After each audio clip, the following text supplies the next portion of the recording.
عبده ورسوله وصفيه وخليله لا نبي بعده اللهم صل وسلم وعظم وكرم على حبيبنا وشفيعنا سيد الدنيا والآخرة سيدنا ومولانا محمد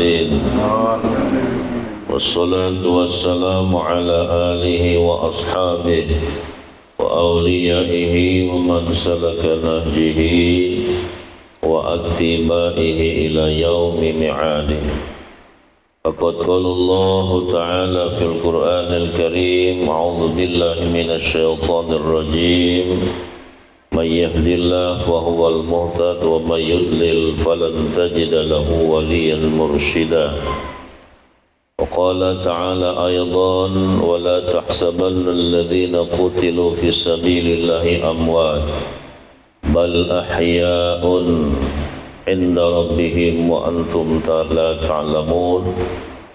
وقال أيضا ولا تقولوا لمن يقتل في سبيل الله أموات بل أحياء عند ربهم يرزقون. أو كما قال تعالى وقال النبي صلى الله عليه وسلم عند ذكر أولياء تنزل الرحمة والبركة. وقال أيضا عليكم بمجالسة العلماء واستماع كلام الحكماء فإن الله تعالى يحيي القلب الميت بالنور الحكمة كما يحيي الأرض الميت بماء المطر. كما قال النبي صلى الله عليه وسلم. وقال أيضا العلماء ورثة الأنبياء صدق الله العظيم وصدق رسوله الكريم ونحن على ذلك من الشاهدين. Ikhwan wal akhawat, bapak-bapak, ibu-ibu, jamaah manaqib Sultanul Aulia wa Tajul Asfiya Syekh Muhyiddin Abdul Qadir Al-Jilani qaddasallahu sirrah, khususnya kita yang hadir pada kesempatan yang penuh berkah pada malam hari ini, mudah-mudahan semuanya senantiasa di dalam rahmat dan ridha Allah Subhanahu wa taala. Anak, istri, keluarga kita yang tidak sempat hadir bersama-sama kita, mudah-mudahan pula mereka semua senantiasa di dalam rahmat dan ridha Allah Subhanahu wa taala. Pertama-tama yang kami muliakan para alim ulama, para tokoh agama, para ustadz, para kiai, para sesepuh, tokoh masyarakat, wabil khusus yang kami hormati Ketua LDTKN Pondok Pesantren Suryalaya Korwil Jawa Timur, Bapak Haji Ustaz Haji Muhammad Ali. Mudah-mudahan beliau senantiasa Allah panjangkan umurnya, dimurahkan Allah rezekinya, ditenteramkan Allah keluarganya, dikuatkan iman Islam dan ihsannya, dan diistiqomahkan di dalam mengamalkan, mengamankan, melestarikan amaliyah TKN Pondok Pesantren Suryalaya Tasikmalaya Jawa Barat. Kami hormati pula Ketua LDTKN Pondok Pesantren Suryalaya, perwakilan Kota Probolinggo dan seluruh jajaran kepengurusannya. Mudah-mudahan beliau semua senantiasa Allah berikan kekuatan, kemampuan untuk istiqamah mengamalkan, mengamankan, melestarikan amaliyah TKN Pondok Pesantren Suryalaya.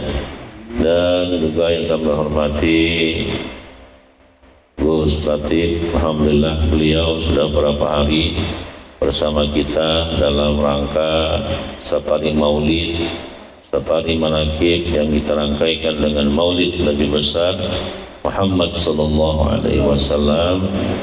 Dan yang kami hormati pula semua ikhwan wal akhawat, bapak-bapak, ibu-ibu, siapapun yang berkhidmat di dalam majelis Thariqah Qadirah Sabandiyah, mudah-mudahan semuanya senantiasa di dalam rahmat dan ridho Allah Subhanahu wa taala.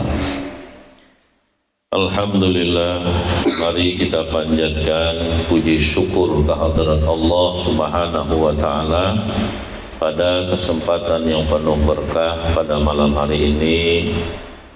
Allah takdirkan kita berkumpul di tempat ini dalam rangka kita semua para ikhwan wal akhwat, yaitu melaksanakan amalan bulanan Manaqib Sultanul Auliya wa Tajul Asfiya Syekh Muhyiddin Abdul Qadir Al-Jilani Qaddasallahu sirrah, yang alhamdulillah pada bulan ini bertepatan dengan bulan Maulidir Rasul sallallahu alaihi wasallam, maka kita rangkaikan dengan peringatan Maulid Nabi besar Muhammad sallallahu alaihi wasallam. Salawat serta salam mari senantiasa kita curahkan kepada junjungan kita Nabi besar Muhammad sallallahu alaihi wasallam, yang telah menuntun membimbing manusia daripada kejahilan, kebodohan, kesesatan, membawa manusia kepada satu petunjuk cahaya dari Allah Subhanahu wa taala untuk keselamatan mereka di dunia dan di akhirat, yaitu adalah ad-din, agama yang menjadi pegangan kita yang ingin selamat di dunia, selamat di dalam negeri akhirat. Dan kita bersyukur kepada Allah Subhanahu wa taala, pada detik ini Allah masih memberikan kita kesehatan, masih memeliharakan iman Islam yang ada di dalam dada kita, yang terus bersama-sama kita proses iman dan Islam tersebut untuk mencapai kepada maqam ihsan. Dan juga kita bersyukur kepada Allah bahwa pada detik ini Allah memberikan hidayah serta taufiknya, sehingga kita diberikannya kekuatan, kemampuan untuk hadir di majelis yang mulia ini.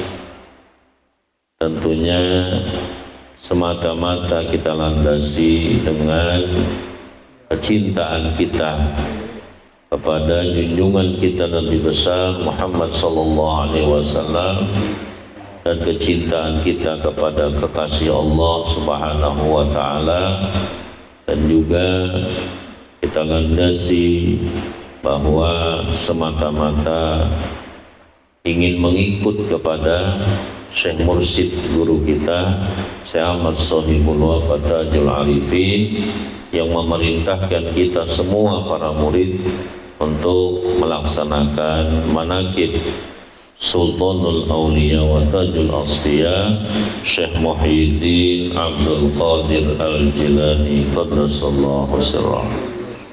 Ikhwan wal akhawat yang dirahmati Allah, Nabi kita Muhammad sallallahu alaihi wasallam diutus oleh Allah ke muka bumi ini dalam rangka untuk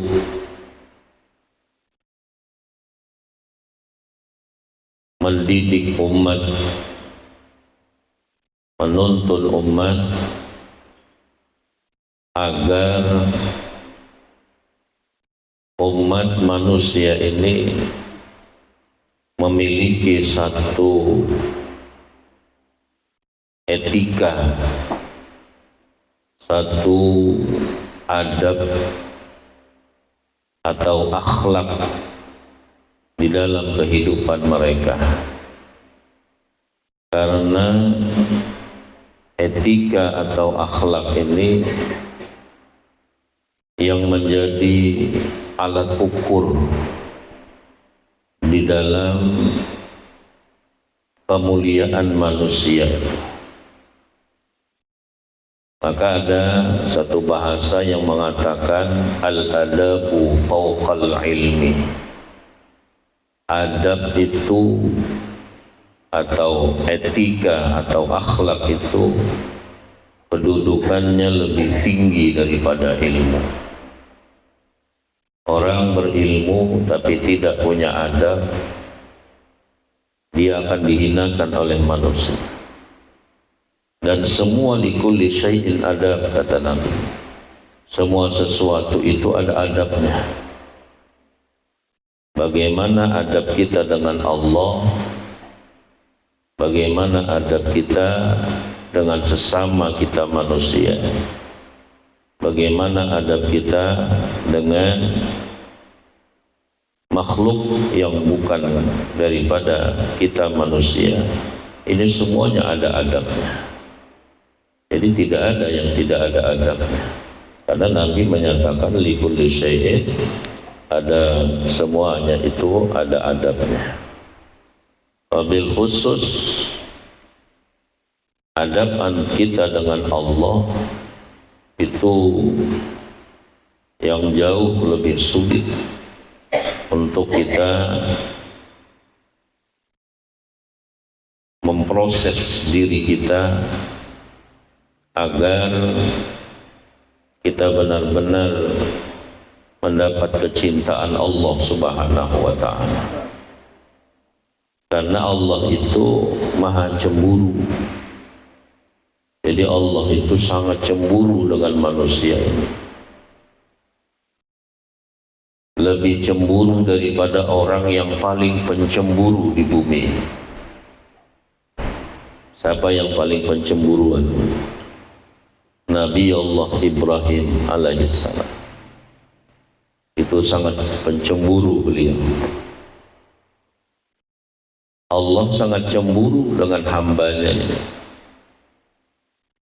Kalau si hamba ini mencintai selain dia, kalau suami, kalau orang ada mencintai selain kekasihnya, pasti kekasihnya itu cemburu. Maka Allah ingin dikasihi, ingin dicintai, maka cemburu dengan manusia. Kenapa kita mencintai sesuatu daripada bumi dunia ini melebihi daripada kita mencintai Allah Subhanahu wa ta'ala? Padahal kata Allah, kamu tidak dikatakan beriman yang sempurna sebelum Allah dan Rasulnya yang lebih kamu cintai daripada yang lain. Nah, tetapi bagaimana mencintai Allah ini adabnya harus kita cari. Bukan hanya berkata di lisan, aku cinta kepadamu ya Allah. Ketika dapat nikmat berkata cinta, ketika dapat masalah dia berkata kenapa ya Allah. Ini cintanya ini cinta palsu dan pura-pura cinta. Dan ini kebanyakan kita ini yang pura-pura cinta ini. Kalau orang yang benar-benar cinta kepada kekasihnya, apapun yang diberikan kekasihnya kepadanya, itu hakikatnya adalah nikmat hadiah dari kekasih. Nah ini, lalu bagaimana kita bisa mencintai Allah? Dan apa hakikat cinta itu? Ini yang perlu kita dalami, kita kaji benar-benar, agar jangan kita terjebak dengan bahasa cinta, padahal kita hakikatnya tidak mencintai. Hanya bertepuk sebelah tangan. Kita berkata, aku cinta kepadamu ya Allah. Tapi Allah mengatakan, kadzabta ya abdi, engkau bohong hai hambaku. Lisanmu berkata cinta kepadaku, tetapi qalbumu penuh dengan sesuatu selain aku. Nah, ini bagaimana kita untuk memproses diri kita agar kita benar-benar cinta kepada Allah. Lalu apa hakikat cinta itu? Hakikat cinta itu apa yang banyak engkau ingat, itulah hakikatnya kekasih.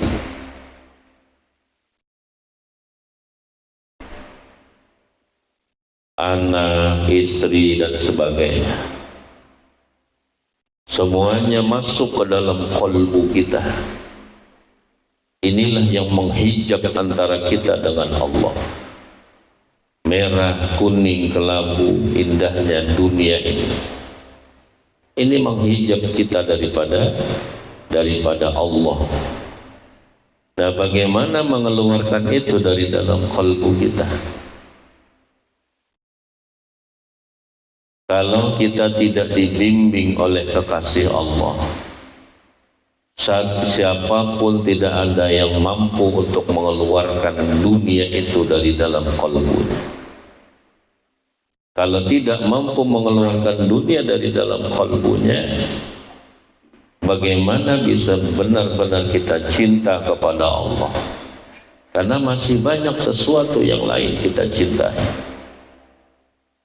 Nah, ini tanpa dibimbing oleh seorang mursyid, kita kesulitan untuk mengeluarkan kecintaan kita kepada dunia ini, dan kita benar-benar bisa untuk mencintai Allah.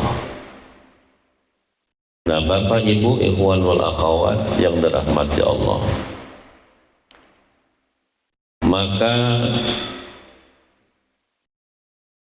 langkah awal di dalam proses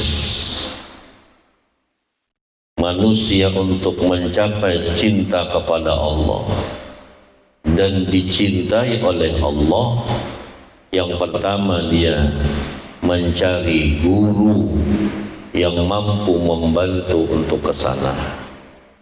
Itu langkah awal. Makanya ada bahasa dari para sufi, apabila Allah mencintai seorang hambanya, apabila Allah mencintai seorang hambanya, ini kita garis bawah. Yang pertama, Allah bukakan kepada hambanya itu pintu zikir kepada Allah. Ini bahasanya para sufi. Yang pertama, Allah bukakan kepada hamba itu pintu zikir kepada Allah, pintu untuk mengingat Allah. Lalu pertanyaannya, siapa pintu zikir itu? Pintu agar si hamba ini bisa mengingat Allah. Pintunya adalah Syekh Mursyid. Ini pintu untuk si hamba itu bisa mengingat Allah. Bukan bacaan-bacaan. Kalau bacaan-bacaan kita hanya bisa menyebut nama Allah, menyeru kepada Allah, membaca asma-asma Allah, membaca kalam-kalam Allah, tapi belum mengingat Allah. Nah, maka pintu untuk mengingat Allah itu adalah mursyid. Ini kita cari dulu. Bahkan para sufi mengatakan hukumnya adalah fardhu ain. Wajib setiap individu umat muslim yang mukallaf untuk mencari seorang syekh yang mursyid. Syekh Abdul Qadir Al-Jilani qaddasallahu sirrah dalam kitab Munyah menyatakan bahwa termasuk perkara yang wajib kepada setiap insan untuk mencari seorang guru yang membimbing ruhaninya sebelum ajalnya tiba. Ini pertama dulu. Maka tidak bisa mengingat Allah itu kalau tidak dibimbing oleh seorang syekh seperti itu. walaupun dia hebat baca kitab, walaupun fasih bahasa Arabnya. Kita kadang terpesona, oh dia hebat baca kitab, pasti dia bisa mengingat Allah. Oh dia ini hebat bahasa Arab, pasti dia bisa mengingat Allah. Kalau dengan seperti itu orang bisa mengingat Allah dengan hanya fasih bahasa Arabnya, berarti semua orang Arab itu dia bisa mengingat Allah. Ini kesalahan paham oleh umat ini. Dikira dengan dia fasih menyebut nama Allah ini sudah mengingat Allah, padahal baru menyebut nama Allah, belum lagi dia mengingat Allah. Karena dia hebat bacaannya, lalu dia fasih menyebut nama Allah. Nah kita salah memaham. Kita kira menyebut ini sudah mengingat, dan itu sudah tertanam di dalam pola pikir umat Islam ini. Akhirnya karena itu sudah tertanam di dalam pemikiran pemahaman seperti itu, tidak ada inisiatif untuk mencari guru yang mampu membantu agar dia bisa mengingat Allah. Padahal ini pintu yang pertama agar Allah jangan cemburu tadi. Allah ingin hambanya itu benar-benar mencintai kepadanya. Nah ini pintu yang pertama. Maka carilah seorang syekh yang mursyid. Nah cuma Bapak Ibu yang dirahmati Allah, syekh yang mursyid itu akhir zaman ini langka, susah ditemukan. Di dalam kitab-kitab para sufi, mereka menulis dalam kitab mereka menyuruh untuk mencari seorang syekh yang mursyid. Di dalam kitab Kifayatul Asqiya ala Thariqil Auliya, cukup bagi orang yang cerdas di dalam menjalani perjalanan para wali. Itu diceritakan dari panjang lebar pembahasan beliau. Di awal kajiannya, di penghujung kitabnya, dia menyuruh mencari seorang syekh yang mursyid. Karena kajian-kajian secara keilmuan atau teori-teori dalam perjalanan para sufi yang dibukukan itu hanyalah perjalanan-perjalanan mereka, teori secara ilmu, bukan proses rasa yang kita jalani sendiri di dalam perjalanan kita masing-masing. Jadi kita terpesona membaca prestasinya orang lain, kita terpesona membaca perjalanan orang lain, seolah-olah kita di posisi itu ketika kita membaca prestasi mereka. Yang membacakan seolah-olah jadi wali, yang mendengarkan semuanya juga merasa semuanya jadi wali, karena membaca kitab prestasi perjalanan para wali. Akhirnya terpesona. Kenyataannya kita tidak ada apapun di dalam perjalanan itu. Nah maka awal di dalam kita menjalani seperti apa yang telah mereka jalani, dan cerita-cerita yang mereka tulis dalam kitab-kitab mereka, ini awalnya cari dulu syekh yang membimbing. Akhirnya kita sebagai pemain, bukan hanya penonton, bukan hanya melihat gelombang, tetapi kita mengarungi samudera. Orang bisa cerita, oh ini gelombang besar, kalau kena gelombang itu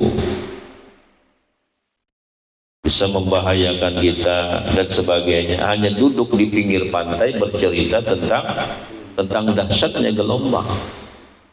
Tapi dia tidak mengarungi bagaimana menghadapi dahsyatnya gelombang ini. Bagaimana strategi untuk melawan dahsyatnya gelombang ini. Apa yang harus saya persiapkan menghadapi dahsyatnya gelombang ini? Apa yang harus saya perkuat? Kan seperti itu. Kalau cerita ya enak. Nah ini maka awal langkah pertama cari seorang syekh yang mursyid. Itu di kitab-kitab para sufi. Di dalam kitab Ayyuhal Wala Khulasatut Tasannif, kitab terakhir karangan Imam Ghazali rahimahullah, beliau menghadiahkan satu karangan yang kecil, singkat, padat kepada murid kesayangannya yang meminta satu tuntunan agar dia selamat di dunia, selamat di akhirat. Maka ditulislah oleh Imam Ghazali satu kitab yang ringkas, namanya Ayyuhal Wala, hai anakku yang tercinta, atau juga dengan bahasa yang lain Khulasatut Tasannif, keringkasan karangan Imam Ghazali. Ketika si murid bertanya, ya Syekh, hai guruku, tuliskan atau berikan saya satu petunjuk bagaimana saya bisa selamat di dunia, selamat di dalam negeri akhirat. Maka kata Imam Ghazali, hai muridku sayanganku, ayyuhal walad, hai murid kesayanganku, petunjuk-petunjuk itu sudah ada di dalam kitabku Ihya Ulumuddin. Ini kitab yang paling besar karangan Imam Ghazali. Itu 4 jilid dan banyak menggunakan bahasa-bahasa yang langka dipakai oleh Imam Ghazali. Lalu kata muridnya tadi, hai guruku, Ihya Ulumuddin kebesaran, capek membukanya. Kebanyakan di situ, sulit memilih-milihnya. Akhirnya dia meminta agar dituliskan satu kitab yang ringkas. Ditulislah oleh Imam Ghazali. Nah, kitab yang ringkas tadi disebut dengan Ayyuhal Walad atau Khulasatut Tasannif. Maka petua, petunjuk, bimbingan beliau salah satu di dalam kitab itu, hai muridku, carilah seorang syekh yang mursyid. Kalau kamu ingin selamat di dunia, selamat di akhirat, carilah seorang syekh yang mursyid. Tetapi kata beliau, tidak semua orang yang alim dia bisa mencapai derajat kepada seorang syekh yang mursyid. Jadi dibuatlah kriteria oleh beliau, ciri-ciri atau kriteria seorang syekh yang mursyid itu. Salah satu kriterianya, minimal seorang syekh yang mursyid syaratnya dia adalah alim. Alim di dalam ilmu fiqih, alim di dalam ilmu tauhid, alim di dalam ilmu tasawuf. Karena 3 ilmu ini hukumnya fardhu ain. Ini syarat ini. Bagaimana dia menuntun umat kalau dia tidak mengetahui ilmu yang 3 ini? Taunya hanya zikir saja. Yang penting kita zikir. Rukun wudu dah tahu, rukun mandi dah ngerti, tumakninah dalam sembahyang dah faham, syarat sah sembahyang dah ngerti. Bagaimana menuntun umat manusia seperti itu? Maka kata Imam Ghazali, hati-hati nanti akhir zaman. Kepada murid beliau mengingatkan dalam kitab tersebut, hati-hati nanti akan bermunculan akhir zaman mutasyayyi'h, syekh-syekh yang palsu, mengaku-ngaku sebagai mursyid padahal dia dhallum mudil, orang sesat menyesatkan kepada umat. Ini yang dikhawatirkan Nabi. Imam Ghazali mengatakan mutasyayih, syekh palsu. Kalau Rasulullah mengatakan akhafu ma akhafu alaikum ba'di dhallum mudil, yang paling kutakutkan kepada kalian hai umatku setelah kewafatanku nanti, bermunculan tampil di tengah masyarakat orang-orang sesat menyesatkan umat. Bagaimana mau bimbing umat tanpa ilmu pengetahuan? Ilmu fikihnya tidak faham, ilmu tauhidnya tidak faham, atau dia nanti memegang tauhid yang firqah mufsidah, mazhab yang sesat di dalam ilmu tauhid, lalu dituntunnya murid-muridnya, misalnya mazhabnya Mu'tazilah atau mazhabnya Khawarij atau mazhabnya Mujassimah. Memaham tauhid Allah bertubuh seperti manusia, ada jisim, ada juzuk, bagian-bagian anggota tubuh Tuhan. Ini Mujassimah, karena tidak paham tentang ilmu tauhid. Orangnya jahil, bagaimana membimbing umat? Akhirnya tauhidnya menjadi tauhid Mujassimah. Pemahaman tauhid Mujassimah ini pemahaman yang sesat dan bukan pemahaman ahli sunnah wal jamaah. Memahami ilmu tauhid menggunakan ayat-ayat mutasyabihat, ayat-ayat yang masih perlu ditakwil oleh ahlinya. Yadullah wa qaidihi, itu ayat mutasyabihat. Tangan Allah di atas tangan mereka. Ar-Rahmanu 'ala al-'arsyistawa, Allah Ta'ala istiwa di atas aras. Ini ayat mutasyabihat, bukan ayat muhkamat, ayat yang menjadikan mutlak dijadikan sebagai hukum. Ini karena tidak paham tentang ilmu tauhid, lalu membimbing umat, akhirnya jadi dhallum mudil. Itu dijelaskan di dalam kitab Aqidatun Najin, akidah orang yang selamat, yang berpegang kepada fahaman ahli sunnah wal jamaah. Ini bagaimana membimbing umat, ilmu tauhidnya tidak jelas.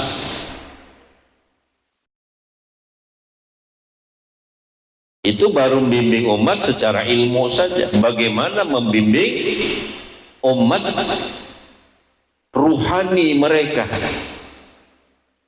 membawa mereka untuk bisa wukuf di hadirat Allah, membawa manusia agar qalbunya full Allah, membawa manusia agar bagaimana mereka mampu membersihkan qalbunya. Tambah kesulitan lagi, yang bimbingnya aja qalbunya bermasalah, bagaimana mau bimbing manusia? Yang bimbing saja tidak paham tentang agama, ilmu-ilmu yang dipardukan oleh Rasulullah, bagaimana membimbing umat? Jadi tidak mudah-mudah, nanti akan muncul kata Rasulullah dhallum mudil. Kalau dhallum mudil, membimbing umat, tujuannya hanya mencari kemuliaan di dunia. Hati-hati, umat-umat yang mengikutinya akan dimangsa oleh orang itu. Ini banyak sudah kita lihat seperti itu.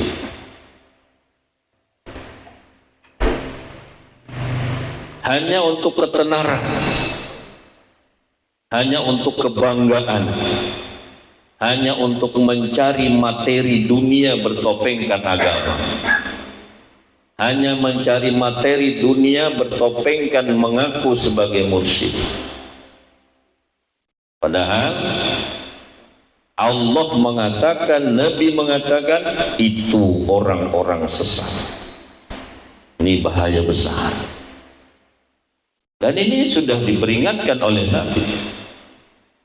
Nanti muncul tampil di tengah masyarakat. Sekarang ini Bapak Ibu orang bodoh aja. Udah jelas semuanya, udah jelas sekolahnya, udah jelas gurunya tidak jelas. Semuanya tidak jelas. Karena duitnya banyak, dia bisa jadi ulama besar. Karena tim suksesnya digaji semua itu untuk mensukseskan tujuan-tujuannya. Dibuatlah skenario rekayasa. Orang suruh cium tangannya semua, disuruh harus dikawal. Ini kan rekayasa supaya orang tunduk semua melihat itu. Itu banyak kita lihat di Indonesia ini. Ini pembodohan kepada umat. Tapi kita diberi Allah akal.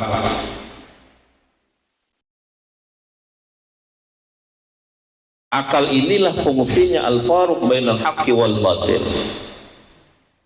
Akal ini fungsinya untuk membedakan antara yang benar dan yang tidak benar.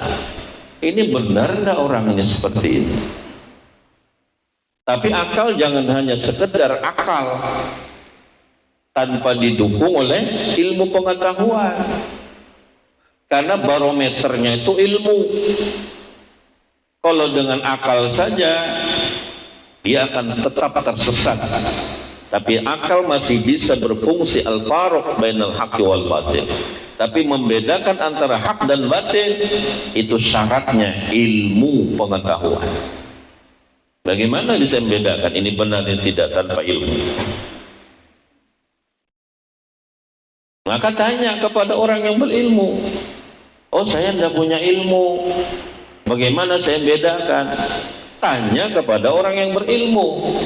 Ini orang ini benar enggak? Sholatnya seperti itu benar enggak? Hai ulama ahli fikih. Tauhidnya orang ini benar enggak? Hai ulama ahli tauhid. Oh, kata beliau ini enggak jelas ini tauhidnya.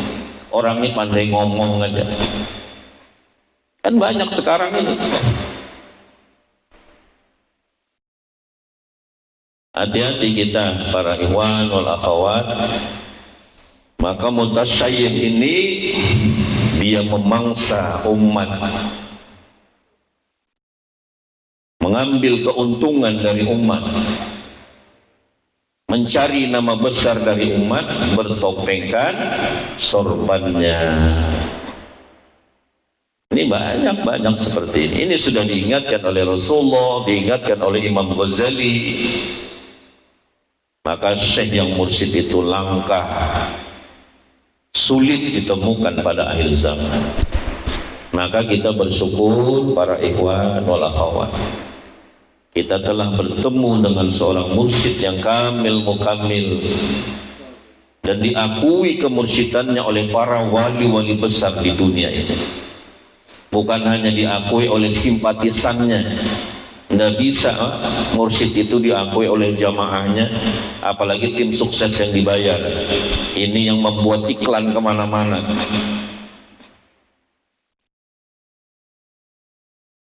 Dibuat iklan kemana-mana, dia mursyid, mursyiduna. Apa standarnya dia mengatakan orang itu mursyid? Oh, saya mimpi. Memangnya lo wali? Mimpi kita bisa diterima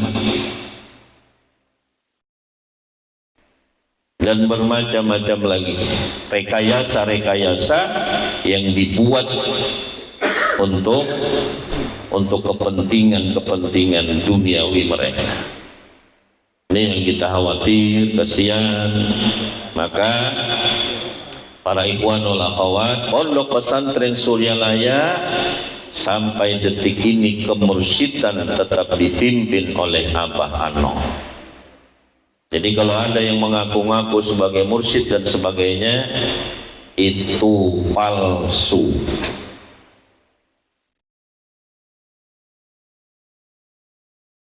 Dan Abah Anom tidak ada memerintahkan mengangkat wakil talqin, dan mengangkat wakil talqin itu haknya mursyid.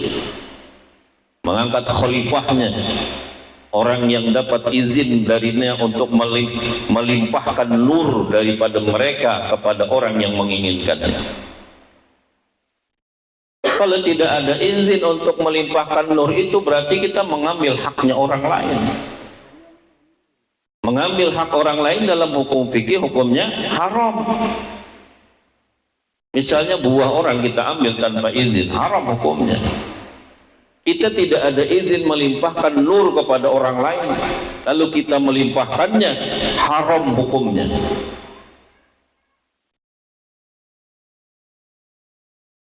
Ini naudzubillah. Orang-orang tertipu karena ambisi dunia,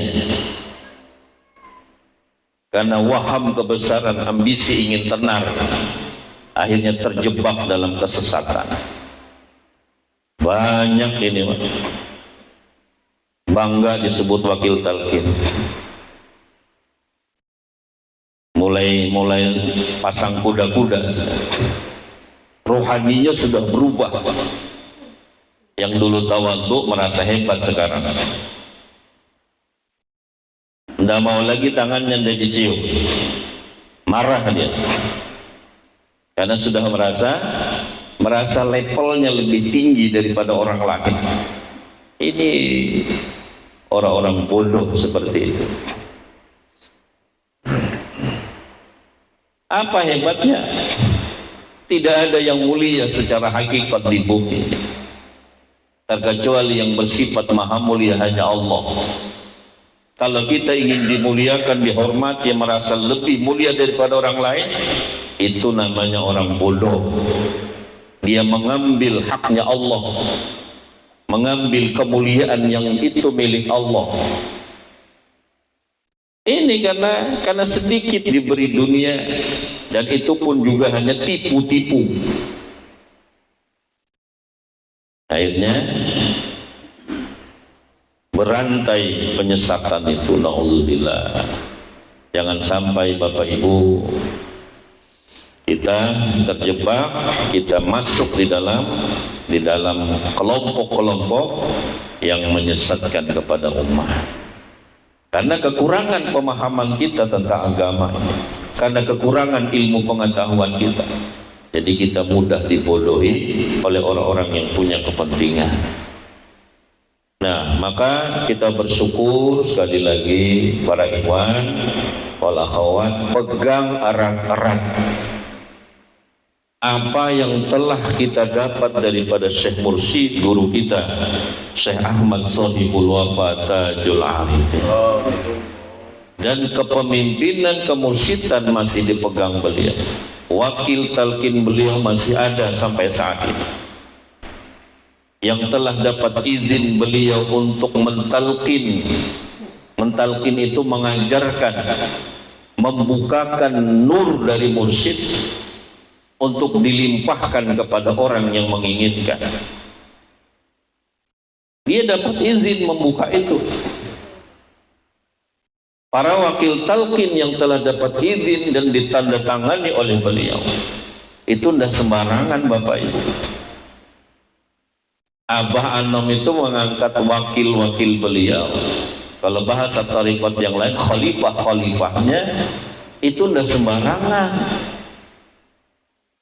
Karena gencar menghujat orang lain, mengiklankan dia untuk jadi mursyid, diangkat jadi wakil talqin. Karena sukses mengangkat nama dia, karena banyak duitnya dan sama sekali tidak paham tentang masalah agama, diangkat dan sebagainya. Ini nafsu. Kalau Abah sangat ihtiyat, sangat berhati-hati mengangkat wakil-wakil.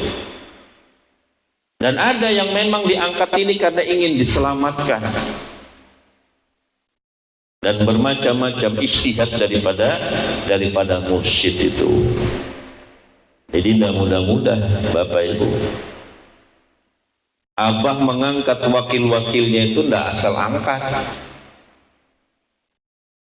Banyak tahapan-tahapan, banyak proses sehingga dia dikukuhkan menjadi wakilnya beliau. Nah ini maka kita tidak perlu lebih jauh dalam masalah itu. Yang jelas kita ikuti apa yang menjadi ketentuan beliau. Ini wakil beliau, di sini ada, di sini ada. Maka kita ambillah talqin zikir daripada orang itu. Karena dia wakilnya mursyid, wakilnya Abah Anom. Dalam kaidah ilmu fiqih, hukmul wakil kal muwakil. Hukum orang yang mewakilkan seperti yang diwakilkan, atau hukum orang yang diwakilkan seperti yang mewakilkan, tapi tidak sama. Artinya dia boleh membukakan pintu nur itu kepada orang yang menginginkan.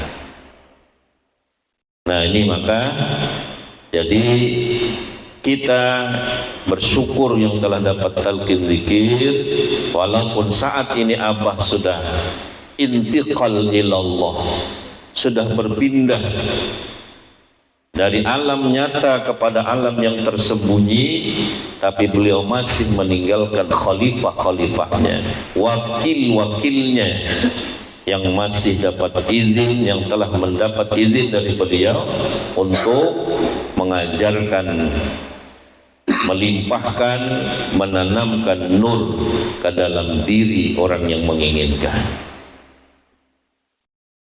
Karena kita harus yakin, dan Allah juga menjelaskan di dalam Al-Quran, kata Allah bahwa wala taqulu liman yuqtalu fi sabilillahi amwat bal ahya'un 'inda rabbihim yurzaqun. Jangan kalian mengatakan orang yang terbunuh di jalan Allah itu mati. Amwat itu menggunakan redaksi jamak taksir dalam kaidah ilmu nahwu, ilmu sharaf. Mufradnya mautun. Ini ada yang mengatakan Abah sudah mati. Padahal Allah melarang, wala taqulu lima yuqtalu fi sabilillah amwat. Jangan kamu katakan orang yang terbunuh di jalan Allah itu mati. Abah sudah mati, tidak ada lagi yang kutakuti. Ada orang yang berbicara seperti itu. Gurunya dengan bahasa seolah-olah seperti manusia biasa. Orang yang terbunuh di jalan Allah itu dia perang kecil, jihad asghar. Allah mengatakan jangan dikatakan mati, dia sebagai syuhada, orang syahid. Apalagi para mursyid, mereka telah melewati dan sukses melewati jihadul akbar, perang besar melawan hawa nafsu dan syaitan. Kalau jihad yang kecil aja seperti itu Allah memuliakan mereka, bagaimana lagi orang yang melewati jihad yang besar? Ini di dalam kaidah ulama mimbabil aula. Kalau jihad yang kecil saja seperti itu, bagaimana lagi hukumnya kalau jihad yang akbar, yang besar? Lebih-lebih lagi itu. Maka jangan kalian katakan mereka mati, bal ahya'un 'inda rabbihim yurzaqun. Bahkan mereka tetap hidup, berpindah dari alam nyata kepada alam yang tersembunyi, dan mereka mendapat nikmat yang sempurna di sisi Tuhannya. Jadi dapat nikmat di dalam kuburnya seperti nikmat jasmani di dalam dunia. Di dalam kitab Aqidatun Najin dijelaskan mereka mendapat nikmat yang sempurna di dalam kuburnya seperti nikmat jasmani di dalam dunia. Itu memahami daripada ayat bal inda rabbihim yurzaqun. Bagaimana jasmani kita di dalam dunia ini? Perlu makan, perlu minum, makanan yang enak, minuman yang segar. Tubuh kita perlu berbaring di kasur yang empuk, perlu anak yang menemani, istri yang menghibur kita, dan sebagainya. Seperti itulah Allah beri mereka di dalam kuburnya. Ini istimewanya kekasih-kekasih Allah. Cuma Bapak Ibu berat untuk mencapai derajat seperti mereka itu. Mudah-mudah apalagi menjadi seorang mursyid. Jadi wali biasa aja sulit, apalagi menjadi orang yang mendapat izin oleh Allah, izin dari Rasulullah membimbing rohani umat, itu sulit lagi sampai ke sana. Jadi wali aja sulit. Kalau jadi wali bisa semua. Kalau dia mengikuti proses-proses bimbingan wali Allah, dia bisa jadi wali. Tapi kalau menjadi mursyid ini sulit, syaratnya alim, 3 ilmu pengetahuan. Kalau mau jadi wali biasa bisa tanpa itu. Tapi dia tidak ada izin membimbing rohani umat. Untuk dia sendiri aja amalkan yang diberikan gurunya, sungguh-sungguh dia bisa jadi wali.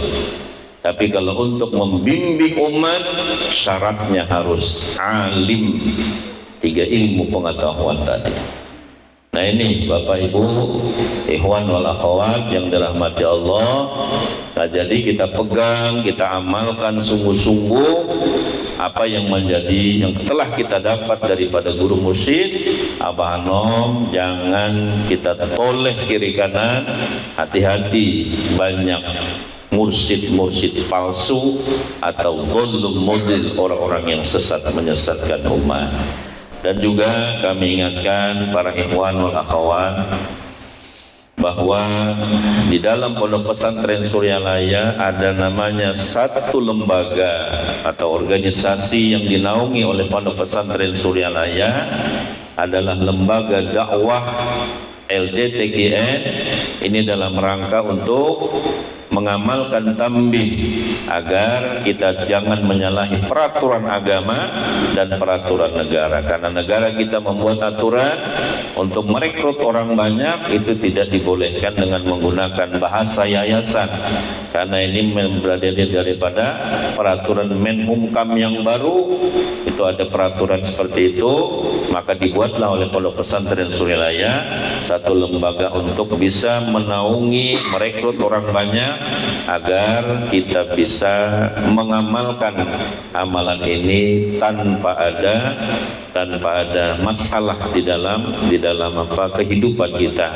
Karena takutnya nanti ada orang mengatakan tidak benar, ya tidak benar dan sebagainya. Ini saya landasan dasar kami menggunakan lembaga dakwah thariqah, lembaga dakwah Pondok Pesantren Suryalaya yang menaungi amaliyah thariqah Qadiriyah Sabandiyah Pondok Pesantren Suryalaya. Maka kami ingatkan kepada semua pengurus agar mari kita benar-benar berkhidmat, menjalankan tugas daripada Syekh Mursyid, menjaga amalan thariqah Qadiriyah Sabandiyah, kemurniannya, dan juga mari kita melestarikan amalan ini dengan kita mensosialisasikan kepada masyarakat, mengajak umat untuk kita mencari seorang guru yang mursyid, seorang syekh yang mursyid, agar kita sama-sama selamat.